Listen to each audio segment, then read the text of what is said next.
Voilà, donc c'est un peu ça. Juste après le piquetage et le fumier de fond, on passe maintenant à l'arrosaille copieux. On arrose régulièrement et après l'arrosaille, maintenant, on passe au semis. Ok, d'accord. Et Voilà. donc, après, quand vous faites tout l'itinéraire technique, et le défrichage du sang, et vous faites votre compostage, amener les fumiers de fond, et vous faites le piquetage en respectant les écartements, Oui, et vous mettez tout dedans. Donc, vous passez maintenant à l'arrosage. voilà. Et après l'arrosage, c'est le semis Le qui vient. semis, oui. Donc, quand vous faites le semis, quelles sont les étapes à suivre maintenant pour la production du semis à la récolte? D'accord. Après le semis, maintenant, il faut commencer par l'arroser copieusement, tel que je l'ai dit. Et puis, juste 5 jours, au plus 5 à 6 jours, vous avez déjà la levée des plants. Et maintenant, quand il y a la levée, c'est là maintenant, il faut commencer par suivre l'entretien.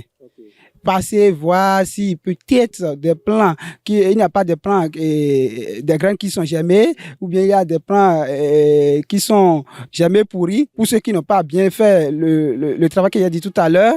Donc, quand il y a tout ça, il faut passer rapidement au ressemis. Dans une période de 10 jours au plus, on passe au ressemis.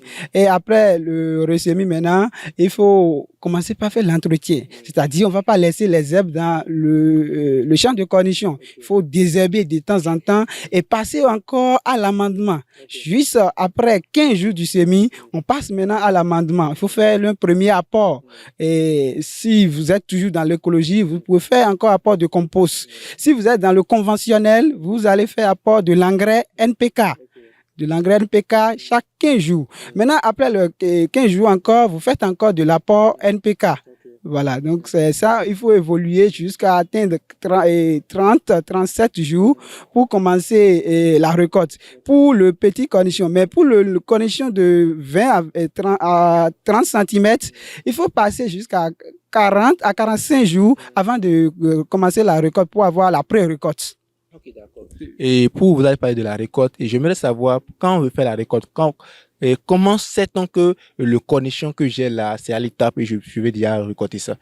Voilà, quand le cornichon est mature, vous allez voir, c'est tout vert et puis c'est long. Si c'est le petit, on a déjà, ça atteint déjà de 4 à 5 centimètres. Mais si c'est l'autre là, on voit la longueur, ça c'est bien long, ça va jusqu'à 20 à 30 centimètres. Voilà, donc quand on le voit comme ça, on sait que le fruit là est mature, que ça peut être consommé et on peut le commercialiser. Et bien avant ça, il y a une étape que je n'ai pas. Il faut passer au traitement parce que quand je parlais de l'apport de l'engrais, j'avais parlé de ça. Il faut également les traitements phytosanitaires. Voilà, et qui sont très, très importants parce que aujourd'hui, nous, on fait un traitement préventif. Non, on ne fait pas un traitement quand les plants sont attaqués. Ok, d'accord. C'est un peu Donc, ça. vous faites un traitement préventif et non un traitement curatif. Ok, d'accord. Et donc, et avant la récolte, il y a un système que vous faites souvent parce que les plants de cornichons comme du concombre, ils rampent, c'est des plants qui rampent.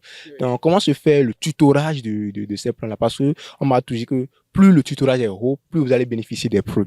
Voilà, et déjà, on doit parler de cette étape, et ça commence à partir de la troisième semaine du semis. Et là, nous, on parle de tutorage. Et quand on parle de tutorage, c'est quoi?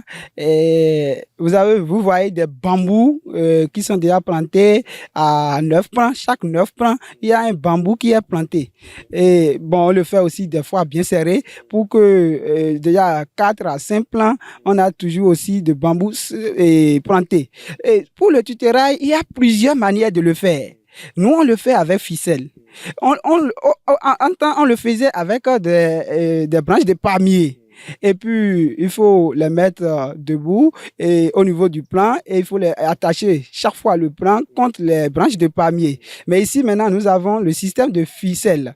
Et quand on met les bambous, il y a 3 étapes qu'on le fait d'abord. Il y a une première ficelle qu'il faut mettre en bas, la seconde qu'il faut mettre au milieu, et maintenant doubler les ficelles qui sont au fond là-bas. Et puis, il faut le faire à une hauteur bien. Il faut le faire plus haut, quoi. D'accord? Là, quand c'est plus haut, plus la plante sera rampante, ça rampe, et puis ça donne de frais jusqu'à atteindre la partie terminale là-bas. Voilà. Donc, c'est un peu comme ça, nous le faisons. Donc, et vous avez dit, il faut un tutorage qui va encore plus haut. Et il y a un système que vous utilisez avant, c'est avec les branches de palmier. Mais le système que nous avons là maintenant, c'est avec des fils, donc c'est le système de ficelage. Et j'aimerais vous poser la question de savoir, il y en a qui m'ont dit que sur un poké de cornichons, vous pouvez avoir jusqu'à 20 fruits. Est-ce que c'est possible? Bien, combien de fruits peut-on avoir par coupé de façon optimale? Ok, par un plant de cornichons, on peut avoir, bon, ils ont dit 20, moi, ils disaient que c'est petit. Et pourquoi je dis c'est petit? Je justifie rapidement. Plus l'apport est bien fait, du semis jusqu'à 45 jours, vous avez la chance d'avoir un très bon rendement par plant. Et puis, le minimum par plant, si vous apportez tel que nous on le dit, on conseille à nos fermiers, et vous pouvez avoir jusqu'à 60 à 70 fruits par plant. Parce que ça donne de ramifications quand le plant est bien nourri. Ça a beaucoup de ramifications. Et toutes ces ramifications aussi portent de fruits. Ce qui fait que on dépasse banalement les 20, on va jusqu'à 40, 70 même. Et comme on a parlé tout à l'heure toujours de la production, vous avez dit pas semis, il faut d'abord passer au semis. Et une question m'est venue, ça m'avait échappé un temps. Combien de semences, de graines de semences peut-on mettre en terre par poké? Voilà, et tout ce que nous on met ici en terre, on met toujours une graine par poké.